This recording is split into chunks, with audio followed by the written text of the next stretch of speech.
Bienvenue dans un nouvel épisode. Aujourd'hui, on va parler de sport, on va parler de management quand même, d'intérêt composé et de cultiver sa chance. Je te rappelle le principe, c'est que je te partage des entrées de mon journal qui me paraissent intéressantes. Je parle d'un sujet que je trouve intéressant d'une manière la plus agréable et plaisante à écouter, juste pour le plaisir, que tu prendras, toi, à écouter ce que j'ai à dire. Et si en plus c'est utile, alors c'est encore mieux. Donc je compte vraiment sur toi pour me dire ce qui t'a plu dans l'épisode, ce que tu vas pouvoir appliquer, etc. en me faisant un petit mail à cédric@outildumanager.com. Alors je fais ça aussi, je l'ai pas dit la dernière fois, parce que cet été, j'ai pas pris le temps de créer des épisodes très structurés. Et donc, là, je choisis la facilité de te partager des idées un peu en vrac, sous un format moins structuré que d'habitude. Mais c'est pas que de la fainéantise, c'est parce que cet été, j'ai travaillé sur des gros trucs. Alors, des gros trucs sur mes entreprises, dont je vais pas te parler, mais aussi un très gros projet sur outils du manager, dont on va parler bientôt. Vraiment un projet qui me tenait à cœur et qui est un petit peu la restructuration de l'activité. Pour l'instant, le nom de code, c'est système 1 à 1. Je connais pas le nom définitif. On doit encore travailler sur des choses techniques. La partie création a été donc réalisée cet été. Et quand ce sera prêt, j'en parlerai dans les mails privés. Pour t'inscrire aux mails privés, il y a un lien en descriptif. Ça te permet de recevoir des mails de ma part régulièrement et gratuitement. Bon, aujourd'hui, l'entrée dans mon journal, c'est le sport, c'est des intérêts composés. Alors, qu'est-ce que ça veut dire, le fait que ce soit des intérêts composés? En fait, je fais du sport tous les matins. 90% du temps, c'est possible. Sinon, je trouve un autre moment dans la journée, même si c'est un moment minimal, même si c'est 10 minutes ou un quart d'heure. Je fais du sport tous les jours. Ça fait partie de mon hygiène de vie. Et c'est aussi un moment agréable. Et d'ailleurs, à la fois c'est agréable le moment où je fais du sport, et à la fois c'est agréable que de me dire que le temps que je passe maintenant à faire du sport, ce sera peut-être moins de temps que j'aurai à passer plus tard à me soigner parce que j'aurais pas fait de sport. Bref, quand je parle du sport, en fait, ce que je viens de dire, c'est-à-dire la santé et la longévité, c'est pas forcément l'essentiel. L'essentiel, c'est en numéro un que ça change complètement l'état d'esprit dans lequel je vais aborder ma journée. Alors pourquoi? Pour trois raisons. La première raison, c'est que je commence ma journée par une des choses les plus importantes que j'ai décidé de faire. Et c'est déjà ça de prix. Et ça change ta journée que de savoir que là, à la première heure, eh bien, tu as fait quelque chose qui était important. C'est ça de prix, et donc ta journée ne peut pas être pourrie puisque tu as commencé par quelque chose qui était utile. C'est la première chose. La deuxième chose, c'est que faire du sport le matin, ça me dynamise pour le reste de presque toute la journée. D'ailleurs, je fais attention, c'est un conseil que j'aurais dû me donner plus tôt, je fais attention de ne pas en faire trop.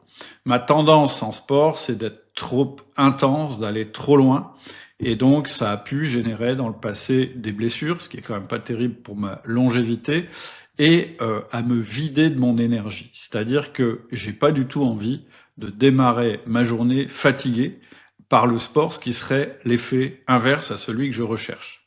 En fait, de plus en plus, quand je fais du sport, je cherche à terminer ma séance avec plus d'énergie que quand je l'ai commencé. C'est-à-dire que j'aime bien qu'il reste du pétrole dans le réservoir, comme diraient les Américains. C'est-à-dire que d'une manière générale, j'essaye de faire des efforts qui vont jamais représenter plus de 80% de ce que j'aurais pu faire.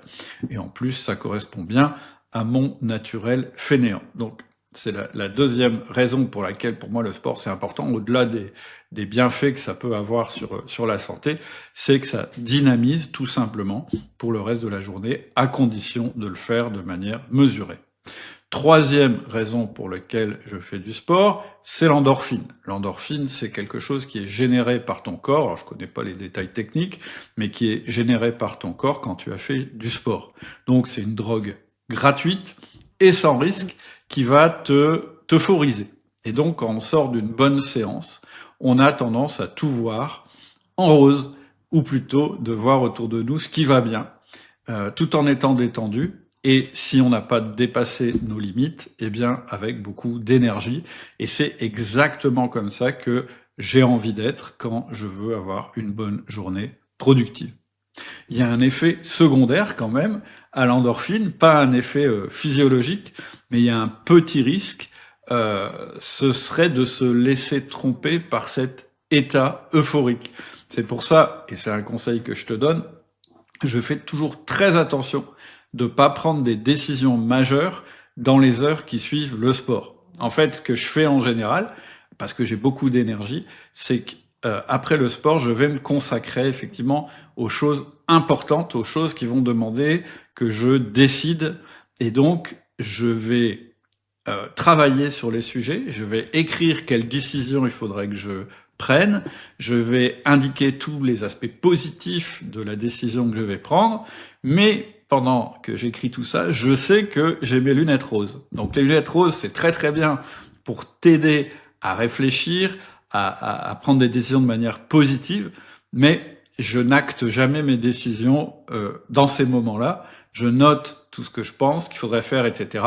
Et je le relis plus tard dans la journée ou le lendemain pour voir si, sans mes lunettes roses, ce que j'ai écrit est toujours cohérent. Donc c'est le seul bémol que je dirais. Je dirais attention aux endorphines, ça peut te faire, je dirais, voir les choses plus roses que d'habitude et t'empêcher de voir, je dirais, les dangers qui seraient derrière ton projet. Et donc c'est important de différer les choses. La question que tu te poses peut-être, c'est qu'est-ce que je fais comme sport exactement? Alors, je ne veux pas rentrer dans le détail, j'y réponds précisément dans la formation 3P, les 3 piliers de la liberté, mais en résumé, ça peut être du cardio intense ou pas, ça peut être des entraînements au poids intenses ou pas. Donc c'est pas vraiment, moi j'appelle ça du sport, mais en fait c'est de l'exercice.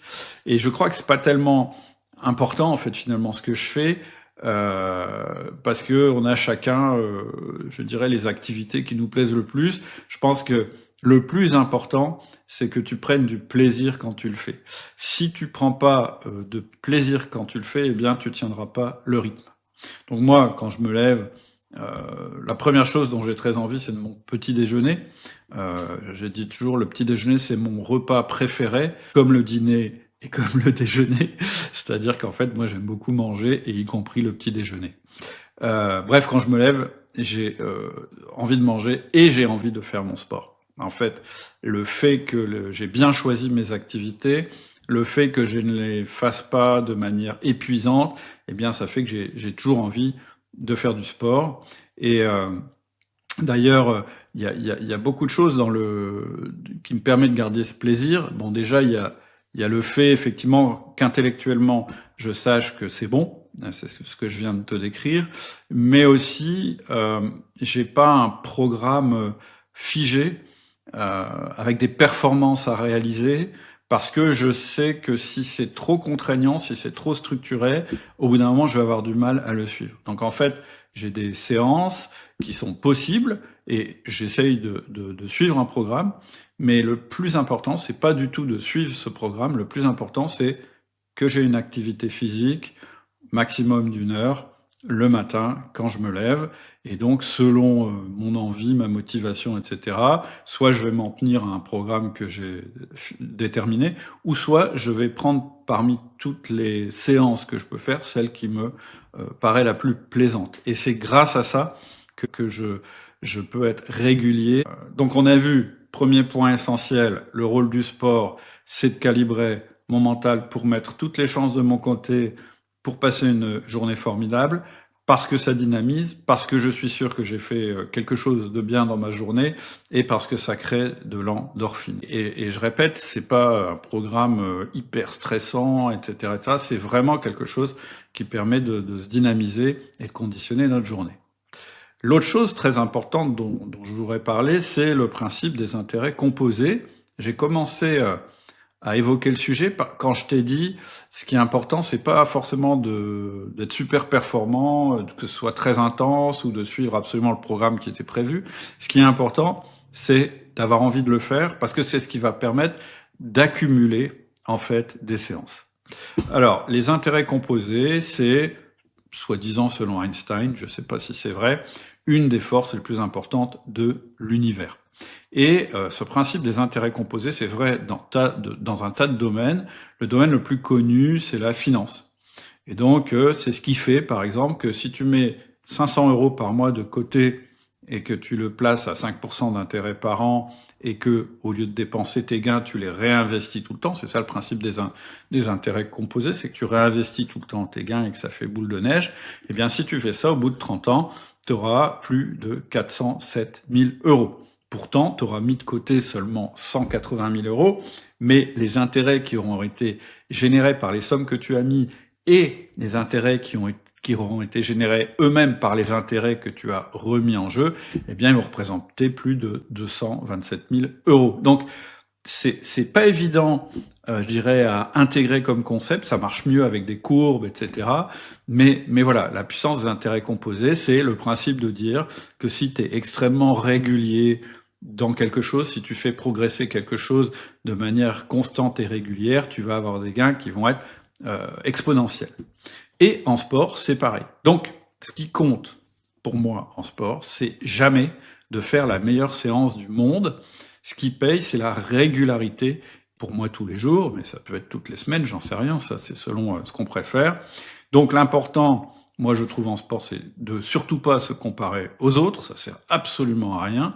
Et je dirais même, parce que on peut dire, bah ouais, ce qui est intéressant, c'est de voir qu'on progresse, mais pas forcément. D'ailleurs, il y a un âge où tu vas plus vraiment progresser. Ce qui va surtout être important, c'est de prendre du plaisir. Donc en fait, moi aujourd'hui, je cherche pas du tout à dépasser mes performances de quand j'étais plus jeune, ou en tout cas, c'est pas le but principal. Ce que j'essaye par contre de faire progresser, c'est le plaisir que j'y prends. Et plus je vais prendre de plaisir, plus j'ai de chances de continuer ces activités régulièrement et longtemps. Et c'est comme ça que je vais accumuler des intérêts. Et moi, mon sujet, c'est justement de lutter contre ma nature, qui est toujours d'essayer de faire mieux en performance, parce que sur le coup, c'est ce qui va me paraître le plus important, alors que ça marche pas comme ça. Ce qui compte, ce n'est jamais la séance en cours, c'est le fait que ce soit la 30e séance du mois, peu importe si elle est très intense ou moins intense, le but, c'est de prendre du plaisir et de garder de la réserve pour le lendemain et pour la journée qui est en cours pour faire d'autres activités. Donc ça, c'était pour le sport, mais en fait, quand j'ai réfléchi, ça marche aussi en management. Tout ce que je propose en management est basé sur cette régularité, sur ces intérêts composés, sur ce que j'appelle la fréquence. Souvent, je dis en management, la fréquence marche bien mieux que la force. Je dis qu'un recadrage une fois tous les 6 mois, ça marche beaucoup moins bien qu'un feedback toutes les semaines. C'est-à-dire que quand tu utilises la fréquence, tu as beaucoup moins besoin d'être violent avec la personne à qui tu parles. Tu peux, au contraire, être très très détendu en faisant ton feedback, et c'est la répétition des feedbacks qui font que les choses vont capitaliser, que la relation avec la personne va devenir de meilleur en meilleur. Quand tu fais 1 à 1, je rappelle que le 1 à 1, c'est un entretien d'une demi-heure qu'on fait chaque semaine, eh bien, on fait jamais le 1 à 1 du siècle. On n'a jamais cet objectif-là. On a juste pour objectif de faire ce 1 à 1-là.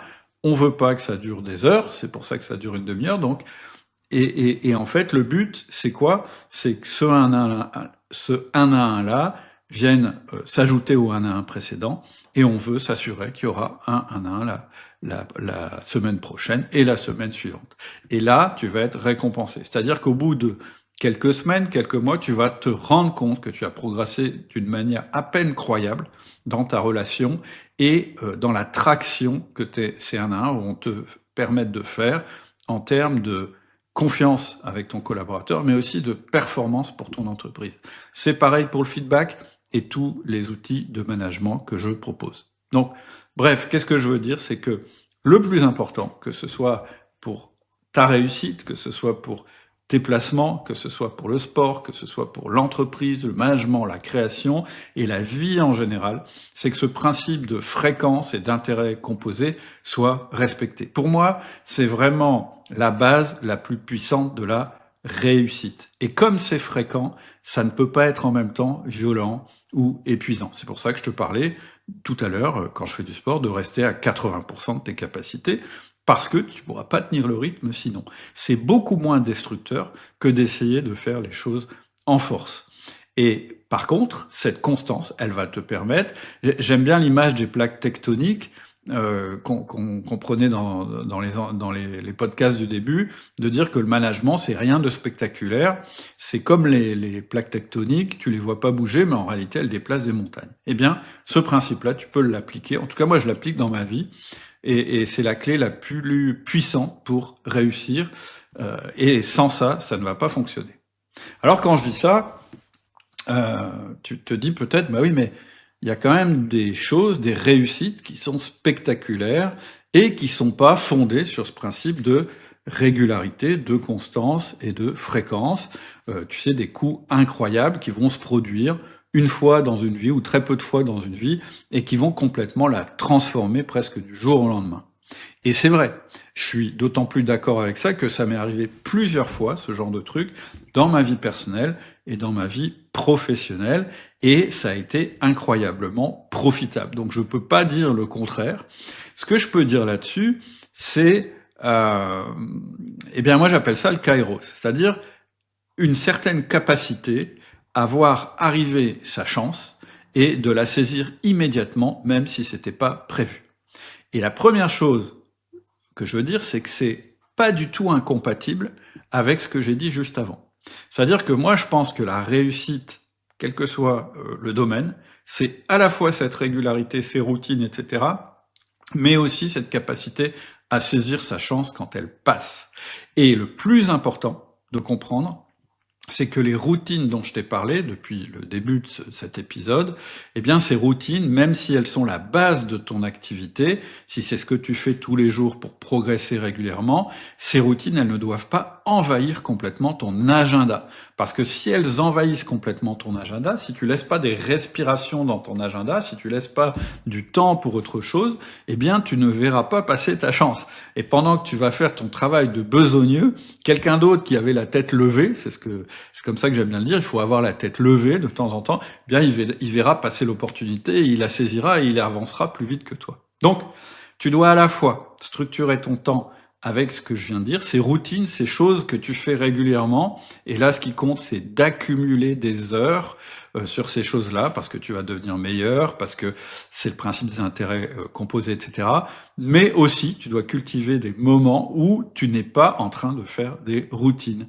Et ces moments-là, ils vont te permettre de bénéficier de ce qu'on appelle la chance. Il y a 3 conditions pour créer sa chance. La première condition, je viens d'en parler, c'est de libérer du temps et de faire en sorte que justement nos routines soient tellement efficaces qu'elles n'aient pas besoin d'envahir toute notre journée. Donc, ces routines, elles vont te permettre de compartimenter ton temps. Il va y avoir les moments où tu es dans ces routines, et plus tu vas les faire, plus tu vas être efficace, donc moins elles vont te prendre de temps. Donc, première chose, avoir du temps libéré, non envahi par tes routines. Deuxième chose, savoir exactement où tu veux aller très précisément, parce que sinon, quand la chance passe, bah, si tu sais pas où tu vas, tu pourras pas la saisir parce que tu la verras même pas. Et troisièmement, être souple sur la manière d'aller vers tes objectifs. Donc, on arrive à la fin de cet épisode. La leçon du jour, c'est tes routines doivent structurer ta vie et justement empêcher que toute ta vie soit envahie par elles. Elles sont la fondation qui te tranquillise sur le fait que chaque jour tu avances grâce à la puissance des intérêts composés. Donc moi, je t'engage à créer ces routines, à les avoir, et en particulier en management, et ça c'est l'objet de toutes les formations que je propose. Donc il faut avoir ces routines, première chose. C'est là que tu vas avoir les intérêts composés, etc., tout ce dont j'ai parlé. Deuxièmement, il faut que tes routines, elles soient structurées de manière à sauvegarder ta disponibilité pour bénéficier de la chance qui passe et ta capacité à les saisir immédiatement. C'est ce qui va te permettre de faire des bonds incroyables vers tes objectifs. Troisièmement, tu dois avoir précisément en tête tes objectifs pour ne pas te disperser et surtout être capable de voir la chance qui passe. La chance ne sourit qu'aux audacieux. Ouais, enfin la chance, elle sourit surtout à ceux qui l'ont vu passer. Et quatrièmement, pardon, tu dois pas avoir d'idées préconçues sur la manière d'atteindre tes objectifs, sinon tu vas te limiter, tu vas te fermer. Ça sera tes objectifs, tu vas les atteindre pour deux raisons. La première, c'est que tu y travailles tous les jours par des routines dont, même si elles sont pas intenses, même si tu n'as pas la sensation de progresser, eh bien, elles vont te faire progresser avec le principe des intérêts composés. Mais ça sera aussi parce que tu sauras reconnaître une opportunité imprévue et la saisir et là être créatif et faire des bons. Ça m'est arrivé de multiples fois dans ma vie. Je peux pas te raconter tout ce qui est arrivé. Il y a des choses que je peux pas dire, mais je peux te donner un exemple. Par exemple, la dernière entreprise que j'ai acquise, eh bien, ce qui est important, ce qu'il faut retenir de cette histoire-là, c'est que j'avais construit avant une galaxie d'entreprises en me basant sur des entreprises que j'ai rendues rentables, qui étaient génératrices de trésorerie et qui étaient fondées sur un business récurrent. Mais j'ai fait des bons forts dans mon activité parce que je pouvais racheter d'autres entreprises. Pour pouvoir racheter d'autres entreprises, il fallait que j'en ai les moyens. C'est ce que j'avais construit en développant les entreprises précédentes.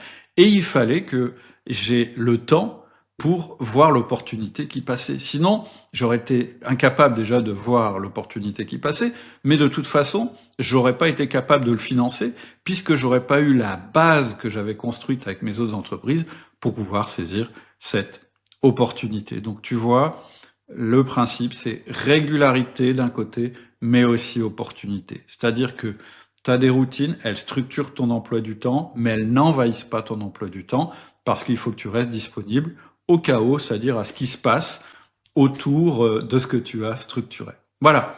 Tout ça, j'en parle évidemment dans mes formations sur le temps et la conduite d'entreprise, mais j'en parle aussi dans les mails privés en te donnant régulièrement des outils. Ce sont des mails sur le management des hommes et la conduite d'entreprise. Et là, on parle d'outils et de méthodes concrètes. C'est gratuit. Il suffit d'y accéder en cliquant sur le lien qui est en descriptif. Et puis, comme à chaque fois, j'aimerais bien que tu réagisses à cet épisode. J'aimerais bien que tu me dises s'il y a des choses qui t'ont intéressé, s'il y a des choses que tu as mises en application suite à ce que j'ai dit. Et pour ça, n'hésite pas à m'écrire cédric@outildumanager.com. J'en parlerai certainement